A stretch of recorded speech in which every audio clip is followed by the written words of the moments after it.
என்னடா கிண்ணியா பிரதேசத்தில் குரங்கு பாஞ்சானத்தில் இது ஒரு காலங்காலமாக இந்த பிரச்சனை நடந்து கொண்டிருக்குது. அதாவது கால்நடை விவசாயிகளுக்கும் இடையிலான ஒரு பிரச்சனையில் ஒரு 30 மாடை வெட்டியிருக்காங்க.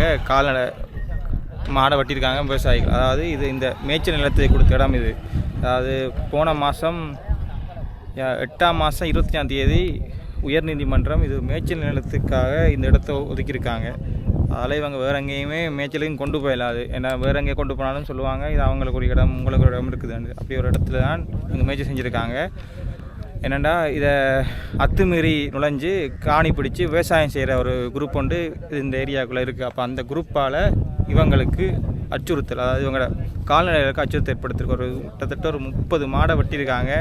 4 மாடு எங்கன்னு தெரியாது. இன்னும் ஒரு கொஞ்சம் மாடு சரியாக கவலைக்குறையமாக இருக்குது. அந்த ஒரு இடத்துக்கு தான் அவன் நிற்கிறேன். இப்போ அவங்களெல்லாம் கதைக்கிறேன். வாங்க அவங்களோட பிரச்சனை என்ன அவங்கள்ட்ட கேட்டு அவங்களோட வாயில் எடுப்போம் என்ன பிரச்சனைன்ட்டு. அண்ணா உங்களோட பேரை சொல்லி நீங்கள் என்ன செய்கிறீங்கன்னு சொல்லி. எனது பெயர் அன்சூருல்லா. நான் கிண்ணியா பண்ணையாளர், ஒரு பண்ணையாளராக இஞ்சியா மேய்க்கிறீங்க கால்நடை. குரங்கு வாஞ்சான், செம்பி மொட்டை, கல்லரப்பு, ரெட்டக்குளம் இது போன்ற பகுதிகளில் நாங்கள் கால்நடையை பராமரித்து வரோம். சரிண்ணா. இது போன்ற இடங்களில் கால்நடையை பராமரித்து வரோம். நானும் கிண்ணியாவில் ஒரு பண்ணையாளர். சரி அண்ணா, இப்போ இங்கே என்ன பிரச்சனை, என்ன நடந்திருக்கு? என்ன பிரச்சனை என்றால் மேல் நீதிமன்ற தீர்ப்பின்படி 28/5/2005 2025 தீர்ப்பு வழங்கிடுச்சு. கால்நடை பராமரிக்கிறதுக்கு மேய்ச்சல் தரையாக இனங்கண்டு தீர்ப்பு வழங்கப்பட்ட இந்த அதாவது 2025 8ஆம் மாதம் 28ஆம் தேதி 5ஆம் மாதம் 28ஆம் தேதி இந்த அவ்வளவு மேய்ச்சல் நிலத்துக்குரிய தரைன்னு சொல்லி உயர் நீதிமன்றம் தீர்ப்பு வழங்கியிருக்கு. அதுக்கப்புறம் இங்கே என்ன நடந்திருக்கு? இப்போ மாடுகளுக்கு விவசாயம் மேற்கொண்டு விவசாயம் காடு அழித்து விவசாயம் செஞ்சு கொண்டு வராங்க. இந்த கால்நடை எல்லாம் அதாவது உங்களுக்கு தரப்பட்ட நிலத்தில் அவங்க அத்துமீறி விவசாயம் செஞ்சு கொண்டு வராங்க. எங்களுக்கு தரப்பட்ட காணிகளை மேல் நீதிமன்றம் உச்ச நீதிமன்றம் தீர்ப்பு வழங்கப்பட்ட எல்லைக்குள்ள அத்துமீறி விவசாயம் செஞ்சு போன கிழமை 30 மாடுகளை வெட்டி ஏன் வெட்டியிருக்காங்க? விவசாய காணிக்குள்ள போய் தின்னு சொல்லி அவங்களோட இதுக்குள்ள வெள்ளாமை போய் தின்னு சொல்லி உங்களோட இது கால்நடை அதுக்குள்ள போயிருக்கேன்னு சொல்லி அவங்க வெட்டிருச்சாங்க. அதில் 4 மாட்டு காணல, 30 மாடுகளுக்கு காயம், 10 மாடு சிகிச்சை பலன் இல்லாமல் சரியா கவலைக்கிடமாக இருந்துச்சு. இதுக்குரிய அதிகாரிமார்கள் இதுக்கு ஒரு சட்ட நடவடிக்கை எடுத்து எங்களுக்கு தந்த காணியை எங்களுக்குண்டு பிரகடனப்படுத்தி தரணும். மீண்டும் இது போலீஸாலையோ எந்த அதிகாரியோ இது சம்பந்தமாக எந்த ஒரு நடவடிக்கையும் எடுக்கிறாங்களே. இதுக்கு நீங்கள் இது சம்மந்தமாக போலீஸுக்கு போய் கம்ப்ளைண்ட் பண்ணீங்களா? இது சம்பந்தமாக நாங்கள் என்ட்ரி போட போனால் எடுக்கிறோமே என்று சொல்கிறாங்க. போனால் 2 மணித்தெல்லாம் 3 மணித்தெல்லாம் இருக்காங்க. அந்த என்ட்ரி போட்டு இங்கே வாரத்துக்கு இடையில் 40 மாட்டை வெட்டி போட்டுக்கிறாங்க விவசாயிகள். இது சம்பந்தமாக போலீஸோ அதிகாரிகளோ நல்ல ஒரு தீர்ப்பை வழங்குமாறு தாழ்மையுடன் கேட்குது. இது சம்மந்தமாக இப்போ இந்த கால்நடை அபிவிருத்தி அதுக்கு போய் கம்ப்ளைண்ட் பண்ணிங்களா இப்படி செய்கிறாங்கன்னு சொல்லி? இது சம்மந்தமாக கிண்ணியா போலீஸுக்கு முறைப்பாடு விட்டிருச்சோம். 40 மாடு வெட்டுப்பட்டு 40 மாடு வெட்டுப்பட்டுருச்சு. 10 மாடுக்கு சிகிச்சை பலன் இல்லாமல் சாக கிடக்கு. இது சம்பந்தமாக இதுக்குரிய நடவடிக்கை எடுங்கன்னு போலீஸுக்கு முறைப்பாடு செய்யும். எத்தனை என்ட்ரி போட்டு கிடக்கு? 21ஆம் தேதி என்ட்ரி போட்ட இதுவரைக்கும் எந்த ஒரு நடவடிக்கையும் எடுக்கலை. எந்த ஒரு அதிகாரியும் வந்து இந்த பண்ணையாளர்கள்கிட்ட இது சம்பந்தமாக எதுவும் கேட்கலை, பேசவும் இல்லை. அவங்க என்ன செய்கிறாங்க இப்போ? இந்த மாடுக்கு என்ன வேலி போட்டு கரண் வேலி அப்படியே செய்கிறாங்களா? இல்லாட்டி சாதாரணமாக சுற்றி வளைச்சி பார்த்தா குரங்கு பாஞ்சான். இதுக்கு ஒரு குரங்கு பாஞ்சாங்கன்ற மகாவலிக்கு கந்தள குளத்துக்கு 2வது குளம் இது தண்ணி பிடிச்சிச்சுண்டா சாதாரணமாக இந்த உசப்பு அப்படியே பிடிக்கணும். இந்த வேலியை வளைச்சி கரண்ட் வேலி போட்டிருச்சாங்க. அந்த கரண்ட்டுக்கு மாடு வைத்து கரண்டில் பட்டோடனே கரண்ட் எறிஞ்சிடுது. எத்தனை மாடு சாகுது, கண்டுபிடி சாகுது. மாடு கரண்டில் பட்டோடனே கரண்ட் எறிஞ்சிடுது. இது சம்பந்தமாக இதுக்குரிய அதிகாரிகள் நல்ல நடவடிக்கை எடுக்கணும். இந்த மாடு இந்த வெள்ளம் பிடிச்ச இந்த மழை பெஞ்ச மழை காலம் இந்த குளத்துக்குள்ளே இருக்காது. தண்ணி பிடிச்சா மாடு தண்ணியிலே மேயிறலே.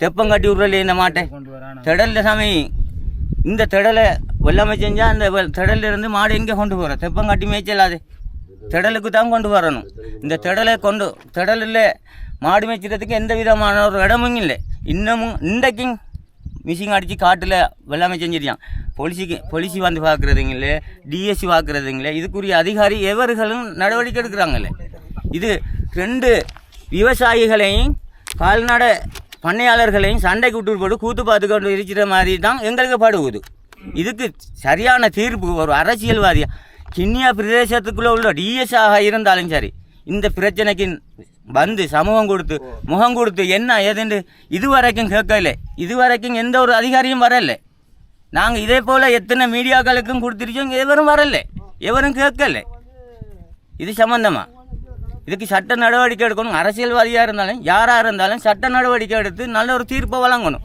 ஒன்றில் விவசாயம் செய்யுங்க என்று கொடுக்கணும் இல்லாட்டி கால்நடையை பராமரிங்கன்னு சொல்லி கொடுக்கணும் இது 2 பேரையும் மோத விட்டுட்டு அரசியல்வாதிகள் அங்கே இருந்துட்டு கூத்து பார்த்துக்கிட்டு இருக்காங்க ஏசி ரூமில் படுத்துக்கிட்டு கூத்து பார்த்து கொண்டு இருக்கிறாங்க இது நியாயமா அது விவசாயம் செய்கிறதும் உறவுகள் தான் அதுவும் வாழணும் விவசாயம் செய்கிறதும் வாழணும் விவசாயமும் வேணும் பண்ணையும் வேணும் மாடும் வேணும் கண்டும் வேணும் எல்லாம் வேணும் எல்லாத்துக்கும் சமூகம் கொடுத்து இதுக்குரிய அதிகாரிமார்கள் தான் இதுக்கு தீர்ப்பாக வழங்கி நல்ல ஒரு முடிவை தரணும் ஒரு மழை பெஞ்சால் உடனே நிறைஞ்சிடும் அப்போ நிறைஞ்சா இதுனெல்லாம் இடுப்புக்கு போடுங்க இடுப்புக்கு இருக்குங்க அப்போ இது வழியாக ஆணையும் இதுவும் மிருகமும் தெரியும் அதுக்கு தான் கரண்ட் வேலி போட்டுருச்சாங்க வளர்ச்சி கரண்ட் வேலி போட்டுச்சாங்க அப்போ நம்ம மாட்டை எங்கால பகுதிக்கு எடுக்கல இந்த கரண்ட் வேலி போட்டாது விவசாயம் விவசாயம் செய்கிறார்கள் இப்போ இது நம்ம உங்களுக்கு வழங்குது இது காடுண்டு இதெல்லாம் காடு இல்லை இதெல்லாம் வெட்டி உள்ளுக்கு அரிஞ்சு வச்சுச்சாங்க உள்ளுக்கும் இல்லாமல் செய்கிற காணி இருக்கு உள்ளுக்கும் இதுக்குள்ளே மிருகம் பாடுறதுக்குண்டு எந்த ஆதாரமும் இல்லை இதுக்குள்ளே இதால் போனாலும் தடத்துக்கு வெட்டைக்கு போகலும் இதால் போனாலும் வெட்டைக்கு போகலும் இதால் போனாலும் வெட்டைக்கு போகலும் எங்கே வெட்டதான் அப்போ இதுக்குண்டு சொல்லி ஒரு பிரகடனப்படுத்தின ஏரியாவை எங்களுக்கு தாங்களே நாங்கள் வச்சுக்கிடுறோமே எத்தனை ஏக்கர் 2876 ஹெக்டேர். அப்போ அதே எங்களுக்கு தந்தா நாங்கள் எவருடையும் நாங்கள் சண்டை பிடிக்க மாட்டோமே எங்கட கால்நடை வச்சுட்டு நாங்கள் எங்கட விருப்பத்துக்கு எங்கட இதாக நாங்கள் பாதுகாப்போம் அவங்களோட இதை வந்து அவங்களோட ஏரியா இருந்துச்சுன்னா அவங்களுக்கு உரியத்தை அவங்க பாதுகாக்கட்டுமே எங்களுக்குன்னு பிரகடனப்படுத்தி எங்களுக்குன்னு தந்தத்தை கொடுங்களேன் இப்போ டிஎஸ்ஏ சொல்லிச்சார் எல்லாமே செய்ய வேணாங்கன்னு சொல்லி உங்கள் அத்துமுறை தானே செஞ்சுருக்காங்க டிஎஸ்ஏ கடிதம் கொடுத்துச்சா எல்லாமே செய்ய வேணாம் உங்களுக்கு பசலை தர மாட்டேங்கன்னு சொல்லி அப்போ சொல்லியும் அவங்க செஞ்சுச்சாங்களே அப்போ நாங்கள் அப்படி செஞ்சுருந்தாலும் டிஎஸ்ஆர் எங்களுக்கு ஒரு கதைச்சி ஒரு பேசி ஒரு முடிவு எடுத்து எங்களுக்கு சரி எங்கள் இந்த மாடு கண்ட எங்கே சரி கொண்டு போகிறதுக்கு ஒரு வழி எடுத்து தரணுமே இன்றைக்கு நாங்கள் எங்கே கொண்டு போகிறோம் இந்த மாட்டை நீங்கள் யோசனை பண்ணி பாருங்கள் எங்கே கொண்டு போகலாம் இந்த மழை பெஞ்சு இந்த குளம் நிறைஞ்சா எங்கே கொண்டு போகிறோம் நாங்கள் இந்த மாட்டை எங்கே கொண்டு போகலாம் இது இப்போ பாருங்கள் உங்களுக்கு கண்ணுக்கு தெரிஞ்ச மாட்டை பாருங்கள் எவ்வளவு மாடு தெரியுதுன்னு இன்னும் கண்ணுக்கு தெரியாத மாடு இந்த பத்தைக்கு அங்கால எவ்வளோ மாடு இருக்குது இந்த காட்டில் எவ்வளோ மாடு இருக்குது இந்த பாருங்கள் இந்த மாடு பாரத்துக்கு இருக்கு இன்னமும் பாரத்துக்கு இருக்கு இப்போ வயல்வெளியில் இருக்கிற மாடு தண்ணி குடிச்சோன்னா இங்கே கொண்டு வருவாங்க அந்த மாடு கண்டா எங்கே கொண்டு போகிறோம் இந்த பாருங்கள் உதாரணமாக இந்த இருக்கு இவ்வளோ பேர் மாடு ஒரு மாடு ஒரு ஆளுக்கு 50 மாடு இருந்தாலும் எத்தனை ஆயிரம் மாடு வருங்க இதுக்குள்ள இப்போ இதே உலகத்தையே மேய்ச்சல் மாதிரினே அப்படி எது சரி ஒரு வழியை தந்தா தானே எங்களுக்கு சந்தோஷமா இருக்கு இல்லை நான் வந்து இங்கே கடந்த அந்த 2014 இருந்து இந்த ஏரியாவோட தான் மாடு பண்ணையாளராக இருக்கேன் சரியா கடந்த காலங்களில் இருந்து நாங்கள் இங்கே மாடு வச்சு பண்ணையாளர்களாக இருந்து வரோம் அப்போவில் இருந்து நாங்கள் இந்த காடுகளை அவங்க வந்து துப்புரவு செய்யும் காலங்களில் இருந்தே நாங்கள் சொல்லி வரோம் இது மாட்டு தளத்துக்குரிய இடம் நீங்கள் இதுக்குள்ளே வராதிங்க அதேமாரி அவங்க காடுகளை துப்புரவு செஞ்சு இன்றைக்கு வந்துட்டு அப்போ நாங்கள் அதை சட்டப்பூர்வமாக நாங்கள் கோர்ட்டுக்கு போய் எங்களோட உரிமைகளை நாங்கள் வென்றெடுத்திருக்கோம் கோர்ட்டோட எங்களோட கையில் இருக்கு இதை உரிய அதிகாரிகள் எங்களுக்கு இதை சரியான முறையில் அடையாளப்படுத்தி தராங்கல்ல தந்திருந்தால் இவ்வளோ பெரிய பிரச்சனை வந்துரியாது அப்போ அந்த கடந்த 20ஆம் தேதி இரவு விடிஞ்ச 21ஆம் தேதி அன்று மட்டும் 30 மாடுகளுக்கு மறிச்சு வெட்டி வளமையாக இப்படி நடக்கிறதா இது வளமையாக இதுக்கு முன்னாடி சாதாரண பிரச்சனையாக இருந்தது இந்த 21ஆம் தேதி சரியா மிகப்பெரிய பிரச்சனையாக மாறிடுச்சு அப்போ 30 மாட்டுக்கு வெட்டி சரியா இதில் 4 மாடு எங்கன்னுங்க இல்லை இது வரைக்கும் கிடைக்கல, யாருக்குமே கிடைக்கல. அது மட்டும் இல்லாமலுக்கு இப்போ இதில் 4 மாட்டை ஒன்றுமே செய்யலாம்.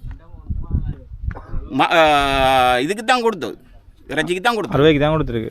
ஒன்றும் செய்யலாம். மாடு கொடுத்து போச்சு. என்ன இதான் அந்த வேலி கம்பி.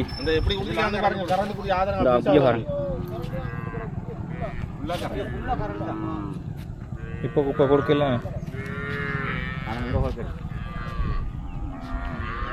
கரண்ட் வேலி என்ன அப்படியே இப்போ யாரும் அறுத்து விட்டுருக்காங்களா? அறுத்து விட்டுருக்காங்க. நம்ம வந்து அந்த கண்டா அறுத்து விட்டுருக்காங்க. நம்ம வந்து அந்த கண்டா அறுத்து விட்டாங்க. இது முழுசா அரைச்சி முடியும். வேணும்னா இன்னும் காட்டுவோம். கரண்ட் வேலி எங்கே இருக்கு? என்னண்டா இவங்களோட அதாவது கால்நடை விவசாயி அவங்களோட கதைச்சிருக்கு. அவங்களோட கஷ்டம் எல்லாம் சொல்லியிருக்காங்க. அதாவது அவங்களுக்கு கொடுத்த இடத்துல அத்துமீறி அவங்க விவசாயம் செஞ்சு அவங்களுக்கும் இடம் இல்லாமல் இவங்களுக்கும் இடம் இல்லாமல் 2 பேரும் சரியாக கஷ்டப்படுறாங்க. இவங்க சரியாக கஷ்டப்படுறாங்க. அதாவது இவங்களை மாடெல்லாம் வெட்டி அநியாயப்படுத்தி சாவர நிலைமையில தான் இருக்குது மாடு. இதுக்கு ஒரு முடிவொன்று எடுத்துடணும். அதாவது இதுக்கு சம்மந்தப்பட்ட ஆக்கள் இதுக்கு சம்மந்தப்பட்ட ஆக்கள் இவங்களுக்கு கொடுத்த இடத்த இவங்களுக்கே கொடுத்து இவங்களுக்கு ஒரு நல்ல ஒரு முடிவு எடுத்துடணும். அவ்வளோதான், பார்த்து செய்யுங்க.